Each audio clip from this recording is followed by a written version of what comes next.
and welcome to our community. I'm Suzie Thomas, and joining us this morning is Georgia Paxos from the Canton Palace Theater. Good morning. Good morning. You were closed for a little bit of time there. We did. We took What's about the a deal? 6-week break from activities inside the theater to finish up our most recent capital campaign work. So now when you come back into the theater, because we reopened on September 3rd, you'll see brand new carpet. The carpet is a swatch of almost the original in the theater. Ooh. But the colors match the original. So you'll see a complete difference. You'll notice a lot of the detail work, especially in the lobby and the scroll work at the top of the theater, on top of the walls. You'll just notice how much more that sticks out now. We also have a hearing loop system. So if you wear a hearing aid, it will now work with your existing hearing aid, and that will work for our live events and for our movies as well. So you no longer have to ask for a headset to wear at the theater. It just works with your existing hearing aid, and nobody has to know any different. If you are a renter of the theater, down in the dressing rooms, you will notice that the men's room was completely redone. So brand new shower, washer and dryer down there for some of our touring shows that come through that need to get their laundry done on the weekend. We have that facility available for them. And we repainted and redid the floors of the main floor. So all of that work has been done. We did some electrical work. We updated our office a little bit, added a little more space inside the office for the staff. But we've done a lot of work in the last about 2 years. So we're really happy. This completes all of the work. It was a $1.35 million capital campaign. Wow. And we got all that done in 2 years. And so we're just happy to move forward. Now, when you think back in the day, when it was first built, wasn't it called the $1 Million It was the Theater? $1 Million Palace. It cost $1 million to build in 1926. Harry Harper Inc., who made and manufactured Tonsilline throat medication in Canton, gave that money to the community to build this facility. So we were known as the $1 Million Palace. And if you are a movie regular, or if it's going to be your first time at the Palace, pay attention to your movie ticket, because it still says $1 Million Palace on it, because we just like the way that sounds. Well, and now a little bit over $1 million to Yes. renovate it. Yes, absolutely. Since 1980, when the theater first reopened, we've spent about $6.5 million worth of work. People who may not have ever been there would be amazed to find what they find in this theater. Can you kind of give us a little visual tour of the theater and what we would find there? It takes you back to 1926 when the theater was built. So the theater was built as a vaudeville theater. So you'll walk into the theater. Once you sit in your seat, well, before you get to your seats, you have a lobby. Our lobby is a little bit smaller than other theater lobbies. They realized when they got to the theater that they didn't have all of the land that they had anticipated, so they kind of squished the theater together. So our lobby is a very ornate lobby. It has all the original scroll work, the original paint work, all the original plaster work. The original light fixtures are there. The light bulbs are LED lights now because we like to be energy efficient, but all the original fixtures are there. And we have a full service concession stand, which they did not have in 1926. Where our business office is right now at the corner of the building, there was a candy store, and you would get your candy, go into the theater. They added the concession stand in the late 70s, early 80s, and we're thankful that they did. So now we have pop and popcorn, candy. We also have a full service bar. You can enjoy a glass of wine or beer or a mixed drink with any event at the theater. Then you walk in, you sit in your seats. You'll notice that the handrests are the original handrests of the theater. The seat backs have been replaced since 1926 on the main floor and the lower balcony. If you sit in the upper balcony, you're sitting in the original seat from 1926. That is so cool. It really is. And the theme of the theater, you are in a Mediterranean courtyard. You're sitting between two Spanish castles. And so that's why the theater is not symmetrical on either side. And when you look up, John Eberson, who was the architect of the theater, he did atmospheric theaters. So when you look up, you'll notice that we have stars in the sky. We also have our original cloud machine, which is back unoperational. Mm-hmm. So you'll see the stars and the clouds. So it makes it seem like you're outside in the atmosphere.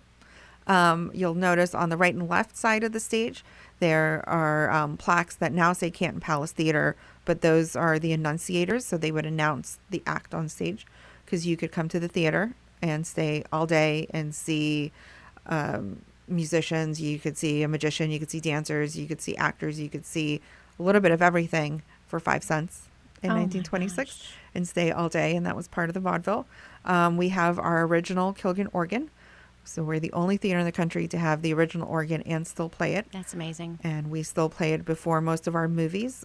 We also do 2 silent films a year, and sometimes a third one. We'll do a holiday concert as well with the organ, and it's a lot of fun. It really, it's a unique experience, and you realize how important and how wonderful it is that people before us decided to build it and save it, because the theater closed in 1976 on its 50th anniversary and came really close to being torn down. And we're thankful to the Canton JCs and the local business people in the mid-70s that got together and said, we're going to figure out how to make this place work. And they created the Canton Palace Theater Association. So that core group of people became the first members of the association. And then since then, there's been 5 executive directors. We have a full-time staff of 3. And so we like to do different kinds of things all the time in the theater. You really do. And such history in Yes. our community. It is just amazing to think about. Off the top of your head, can you talk about some of the people who would have been through there performing back in the 20s or in the vaudeville area? And I don't mean to put you on the spot, but if any names come to mind. There's placards inside the theater, kind of backstage and going down into the dressing rooms that have a whole bunch of names. Judy Garland, for example, has Wow. performed at the Palace. We've had Judy Garland impersonators too, but we had the real deal. Walter Cronkite has been at the theater. I'm just trying to think of the names that are on those plaques, but Yeah. there really is a lot of history in that building. And if you think back to the 20s and 30s and 40s, Canton being right in between Chicago and New York, we were blessed that performers would come through Canton. One sign of that is our dressing rooms. We have 11 dressing rooms downstairs. And so for a theater of our size, we currently have 1,500 seats in the theater. To have that many dressing rooms is very uncommon. But that just showed you how important this area was Right. for performances. So they put in as many dressing rooms as they could. And So- something fun that I think when you take a tour of the theater, sometimes you give a little behind the scenes tour. The air conditioner, back in the day, that was the only building that was air conditioned, and some people would just step inside. Am I right there to watch a movie just so they can get cooled off? The Palace was the only theater in downtown Canton. When the Palace opened, there were 7 other theaters in downtown, which to me is amazing that they could support, that our community could support Yes. 7 theaters. I mean, Yes. just the thought of that is amazing. The Palace was the only one with air conditioning. And that particular air conditioner, there was only 4 of those units made that year by the company in 1929 in Chicago.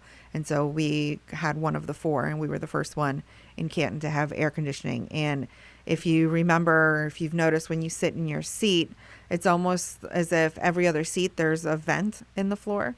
That was from the air Yes. conditioning. It's almost as if you had your own personal Wow. vent there at the theater. So the actual air conditioner remains in the building.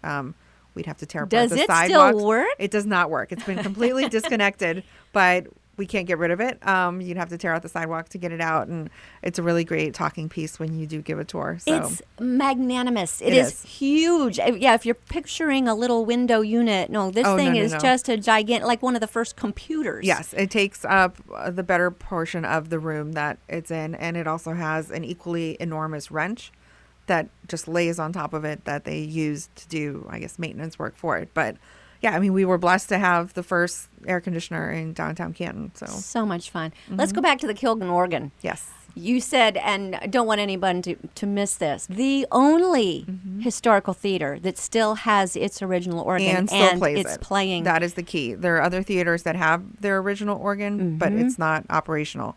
We are very, very thankful that there's been lots of donations made for the organ and its maintenance work. And we work with Charlie Kegg in Hartville, who is the premier organ maintenance person in our area, and he travels internationally, that he's maintained the organ, and he maintained the theater and the organ when the theater was closed in 1976. The console has been replaced, so we do maintenance work to it, but it is a beautiful piece of equipment that we have. And Bob Beck, who was our resident organist for many, many years, recently retired in June, and he's passed the reins over to Jay Spencer, who plays for most of our Thursday films and most of our weekend films. Jay also does original scores to silent films, and so we do 2 silent films a year. And you come into the theater and you hear the organ and you see the silent film on the screen, and it really does bring you back It's to the best. 1926. It Yeah, is. It's wonderful. And you can't miss it, the way it comes up out of the floor Yep. and from beneath the stage and the spotlights. And am I right in understanding that these fellows donate their time? Are these Absolutely. volunteers? These are volunteers. Bob was a volunteer. Jay is a volunteer. They donate a lot of time. And we have about 120 volunteers that the theater uses. And they do everything from box office to ticket taking. They usher. Sometimes they'll come in, they'll paint, they'll restore. They've restored some of the furniture pieces in the theater. Every year they seem to be adding more hours, but our volunteers volunteer over 4,000 hours each year of service to the theater. So you think of all the jobs that are involved with running a full-service theater. You've got, of course, the ticket takers, the concession stand. Yep. These are all people who are doing it because they love it and want to Yes, continue this absolutely. great tradition. There's a great emotional connection Yes. to this building in our community. I always tell when I give a tour, I've been executive director for 8 years now, and we do weddings at the theater. So wedding ceremonies you can do at the theater. We also do receptions. But the first bride that I worked with, I asked her, why did you pick the Palace? It's a little different. And she said it was her grandparents' first date, her parents' first date, and her husband's first date was at the theater. And so there is that connection. People saw their first movie at the Palace. The longest running film is The Sound of Music. Yes. It played for 54 weeks straight every single day. And that's where I saw it. You see, there you Yes. go. I mean, think about in today's time, would there ever be a movie that would be in the theater for over a year every single day Right. and get pretty much sold out crowds every time it played? I always think to the projectionist that must have been sitting in that projection booth watching the same movie for over a year. But You know all the words by heart. Yeah, you saw your first movie there. We do a summer kids movie series every summer for 8 weeks, and you walk into the theater, and once the movie begins, I tend to just walk around, and you see most of the kids have their heads tilted up, and they're looking at the ceiling, they're looking at the stars, because it's just a unique feature, and you don't get that anywhere else. And so it definitely is an experience to come to the theater for a movie. It's an experience to come for a show. Like I said, we have a little under 1,500 seats, and to come see a concert, you are up close and personal no matter where you're sitting in the theater. We have the Canton Ballet performs there 4 to 5 times a year, depending on their schedule, and you are just close with the performer no matter where you're at. We're talking with Georgia Paxos from the Canton Palace Theater. You're listening to Our Community. Georgia, what drew you? You say you're only the 5th director in all these years. What drew you to the Palace? I moved here to Canton 12 years ago, originally from Washington, D.C. area, and started reading up on just history of the area and saw that the Palace was built and saw some history on the theater. And I had always done event planning in my prior life.